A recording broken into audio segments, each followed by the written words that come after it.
बिस्मिल्लाहिर्रहमानिर्रहीम। अल्लाहु अकबर, सुबहानल्लाह, अल्हम्दुलिल्लाह, अस्तगफिरुल्लाह, अस्सलातु वस्सलाम अलैका या रसूलल्लाह सल्लल्लाहु अलैहि वआलैहि वसल्लम। नाज़रीन, सूरा अद-दुहा का वजीफ़ा आपकी खिदमत में पेश करने जा रहा हूँ। ये वजीफ़ा उन लोगों के लिए है, गौर से सुन लीजिए। किन लोगों के लिए? उन लोगों के लिए है कि जो कि मायूस हो चुके हैं, नाकाम हो चुके हैं और जो समझते हैं कि शायद उनकी किस्मत में सवाए नाकामी के कुछ नहीं है। वो जो भी कारोबार करते हैं उनको नाकामी होती है। वो जो भी ज़िक्र करते हैं और तस्बीहात करते हैं या वज़ाइफ करते हैं, वो ये समझते हैं कि उनके वज़ाइफ या तस्बीहात कबूल नहीं हो रही। तो ये नाज़रीन, जो वजीफ़ा आपकी खिदमत में पेश कर रहा हूँ वद्दुहा का, ये खुशखबरियाँ लाने वाला वजीफ़ा है। अचानक से आपकी दुनिया ही तब्दील कर देने वाला। अगर आप चाहते हैं कि ये वजीफ़ा असर करे और आप काम करें तो असर करे, आपको इस वीडियो को मुकम्मल देखना पड़ेगा कि ताकि आप लोग समझ सकें। इसलिए कि इस वजीफ़ा की एक रूह है। जब तक उस रूह को नहीं समझेंगे, आप समझेंगे नहीं कि आप कर क्या रहे हैं, तो फिर इतना ही ज़हन में रख लीजिए कि जिस तरीके से इम्तिहान में जो रट्टा लगाने वाला स्टूडेंट होता है, वो रट्टा लगा लगा के नंबर तो ले ही लेता है, पासिंग मार्क्स, लेकिन उसको कोई इल्म हासिल नहीं होता, ना वो कभी आला दर्जात पा सकता है किसी भी दूसरी यूनिवर्सिटी में। मैं हमेशा एक ही चीज़ कहता हूँ कि नाज़रीन, आपको अल्लाह का वास्ता है, वजीफ़े की रूह को समझिए, वजीफ़े के मानों को समझिए, वजीफ़े के अल्फाज को समझिए। ये आप समझेंगे तो फिर आपको पता चलेगा कि आप कर क्या रहे हैं। वरना तोते की तरह जो है वो रट्टा लगाने का कोई फ़ायदा नहीं है, और फिर आप कहेंगे कि इस वजीफ़े ने काम नहीं किया। तो गौर से सुनिए और वक्त निकालिए। अगर आपने वीडियो आगे करनी है तो उससे बेहतर है कि आप यहीं स्टॉप करके वीडियो को छोड़ दीजिए, क्योंकि मैंने इस वजीफ़े के अरेंज करने में आप लोगों को समझाने के लिए बड़ी मेहनत की है। ये वजीफ़ा आज तक जो है वो औलिया अकराम सदियों से बताते आए हैं एक दूसरे को, और यही बताया जाता है कि ये नाज़रीन, ये वजीफ़ा ज़रूर ब ज़रूर काम करता है। अल्लाह रब्बुल इज़्ज़त खुशखबरी उस बंदे को दे देता है जो ये वजीफ़ा करता है।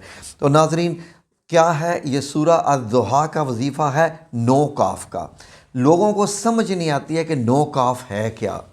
ठीक है जी। तो नाज़रीन, मैं आपको सबसे पहले ये बताऊं कि इस सूरत की 11 आयात हैं सूरा अद-दुहा का।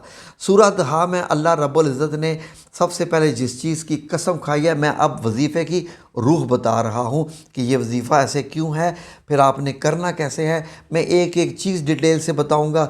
मेरे पास बताने का वक्त है, मैंने 2 घंटे लगा के इस वजीफ़े की तरतीब भी दी है, आपके लिए आसान कर दिया है कि आपको ढूंढना ना पड़े कि काफ कहाँ कहाँ है। तो ऐसा भी हो सकता है ना, तो मैंने आपके लिए एक स्क्रीनशॉट बना दिए हैं, इतना आसान कर दिया है। लेकिन अगर आप समझेंगे नहीं तो आप वजीफ़ा तो कर लेंगे, लेकिन वो रट्टे वाली बात होगी, तो वो काम इस तरीके से नहीं हासिल होता। ना रूहानी उसमें हासिल होती है रूहानियत, और ना वजीफ़ा उस तरीके से काम करता है, ना आपको पता होता है आप क्या कर रहे हैं। नाज़रीन, 9 काफ का ज़िक्र ये क्या है कि इस सूरत में 9 जगह पर काफ आया है। ये जो काफ होता है ना अरबी में, तो इसका मतलब ये होता है कि ज़िक्र कर रहा होता है कि तुम्हारे लिए, फॉर यू। जो यू का लफ्ज़ होता है ना, वो वाला, वो काफ के तौर पर। जो हम होता है वो होता है उनके लिए। ठीक है जी। तो जो ये का लफ्ज़ इस्तेमाल होता है ना, हैं जी, वो होता है मेरे लिए। ठीक है जी। मैं आपको अरबी की गर्दान बता रहा हूँ। तो ये काफ का मतलब, ये इसमें जो आया है ना, ये जो काफ है, इसमें फॉर एग्ज़ाम्पल वद्दुहा वल्लैलि इज़ा सजा मा वद्दाअका, ये जो है ना मा वद्दाअका, इसका मतलब क्या है कि ना तो तुम्हारे परवरदिगार ने तुमको छोड़ा, ना तुमको छोड़ा, वद्दाअका। फिर आगे रब्बू का, देखें, रब के अल्लाह, रब, ठीक है, रब्बी, मेरा रब, ये आया ना, ये, तो रब्बी जब आया है, रब्बू का इसका मतलब है तुम्हारा रब। यानी अल्लाह रब्बुल इज़्ज़त नबी पाक सल्लल्लाहु अलैहि वसल्लम से इरशाद फरमा रहे हैं कि तुम्हारे रब ने, रब्बू का। ठीक है जी। जैसे मैं आपको एक अक्सर वजीफ़ा देता हूँ, इन्ना रब्बी अला कुल्ले शै इन कदीर, और फिर या हफीज़, तो इन्ना रब्बी, कि बेशक मेरा रब। जब मैं कहूँ हाँ जी, रब्बुल आलमीन के अल्लाह रब्बुल आलमीन है। अगर बात हो रही हो कि इन्ना रब्बू का, कि बेशक तुम्हारा रब, अब आपको सबसे पहले पता चल गया कि काफ है क्या। ठीक है जी। अब देखें, ये चीज़ आपको आज तक यूट्यूब पर किसी ने नहीं समझाई होगी। इंशाल्लाह मुझे उम्मीद है जो आपको यहाँ पर हम बता रहे हैं। माँ बद्दू का, तो इसी तरीके से 9 काफ आते हैं। अब आपने करना क्या है, सबसे पहले आपने इस वजीफ़े को शुरू में 9 दिन की नीयत करनी है। कितनी? 9 दिन की नीयत। टाइम, वक्त कौन सा? ठीक है जी, असर और मगरिब के बीच का छोड़ के और सुबह सूरज तुलू का छोड़ के। आप बेहतर यह है कि अगर आप ये फजर से पहले भी कर लें, लेकिन वो तहज्जुद मतलब हो जाता है और उस पर तो कोई उठेगा ही नहीं, तो ऐसा कर लें कि एक और काम कर लें। मुझे मालूम है कि फ़जर के लिए कितने के लोग उठते होंगे, तो आप ऐसा करें कि सूरज निकलने के बाद जब इशराक की नमाज़ होती है उस वक्त कर लीजिए। आप सुबह 6:30 बजे कर लीजिए पाकिस्तान टाइम के मुताबिक, जब सूरज निकल चुका होता है उस वक्त भी आप कर लीजिए। लेकिन फ़जर की नमाज़ के बाद करेंगे, फ़जर की नमाज़ के वक्त ही साथ कर लें तो वो और ज़्यादा बेहतर है। लेकिन उतने में ये बहुत ख़ास अमल है, इतना जहन में रख लीजिए कि ये आपके जितने काम नहीं हो रहे ये इससे इंशाल्लाह हो जाएंगे। मैंने इसीलिए इतना दिमाग खपाया अपना भी, ताकि आप लोगों को समझा सकूं। अब आपने क्या करना है, जैसे आपने कहा 3 बार आपने दुरूद शरीफ पढ़ा और अब आपने वजीफ़ा शुरू किया। मैंने बता दिया वक्त मुकर्रर जो भी आपने सेट करना है।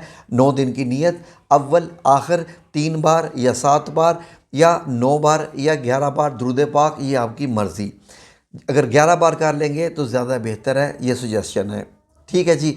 अब आपने जब आया ना वद्दुहा वल्लैलि इज़ा सजा मा वद्दाका, जब वद्दा का लफ्ज़ आपने का बोला ना, अब इसमें बीच में आपने 9 बार क्या पढ़ना है, या रज़ाक या बासित या करीम, या रज़ाक या बासित, यानी आप पेश भी लगा लें, या रज़ाको या बासितो या करीमो।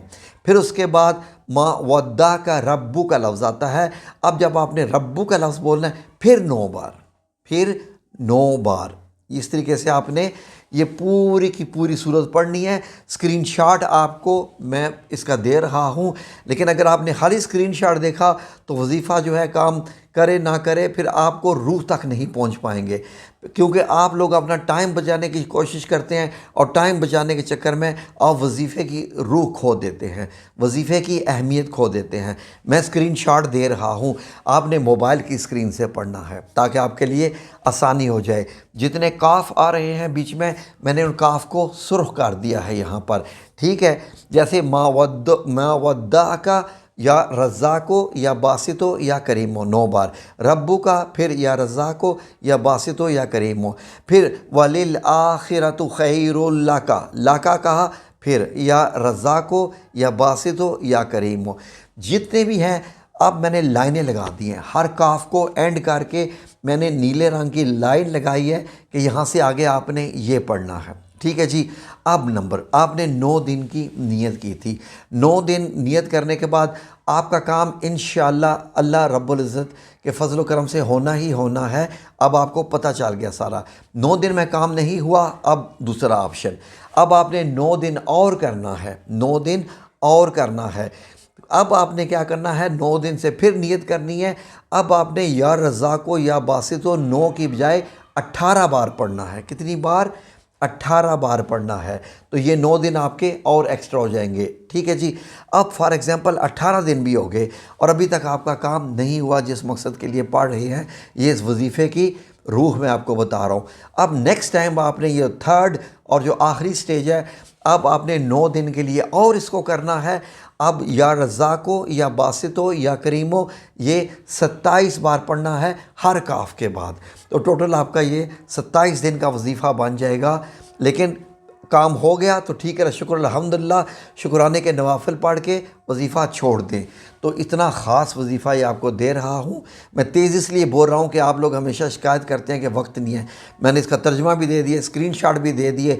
अब जिसको समझ ना आए तो वो समझ लें कि वो समझना चाहता ही नहीं है। So simple. मेरी दुआ है कि अल्लाह रब्बुल इज़्ज़त आपका वजीफ़ा कबूल फ़रमाए, क्योंकि अज़ान हो रही है और मुझे नमाज के लिए जाना है। अल्लाह रब्बुल इज़्ज़त आपको जज़ाए खैर अता फ़रमाए। आमीन या रब्बुल आलमीन बिरहमतिका या अरहमुर राहिमीन। अल्लाह